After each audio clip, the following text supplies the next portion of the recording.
obviously these characters that you're playing, the kind of animated versions of them are so baked into the kind of public consciousness. So I was wondering, when you're playing them, how much do you kind of go back to that animated film for inspiration, and how much do you kind of look to other sources and other influences? You do both. You just go back to it, and it's not that you go back to it. It's like it stays with you. It's part of your. I grew up watching that movie, so it's part of your. But then you revisit it and you see, okay, this is what they did so beautifully. Now, what are they proposing to do new? And there are many little things that makes the character to go a little bit wider or deeper in some way or the other, and that's what you try to bring into it with a lot of humility. Yeah. I think some of there were small changes on paper to the script, but I think they really had big effects on the story.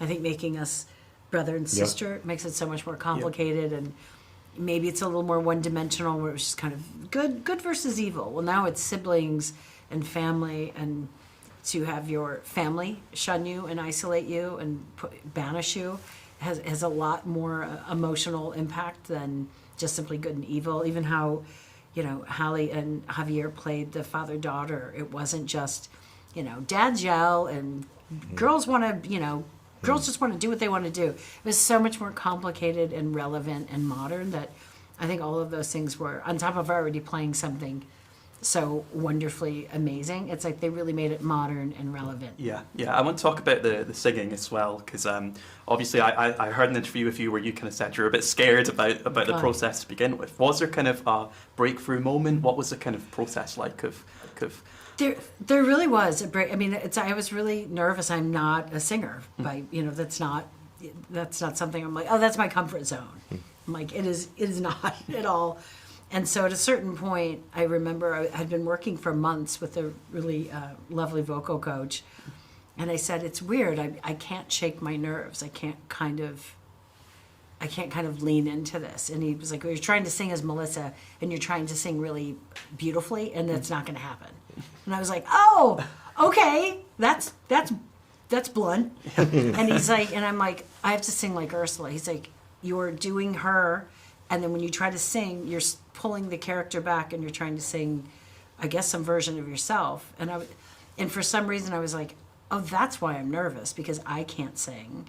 But I was like, oh, I think Ursula can, which is maybe that's the psychosis of being an actor.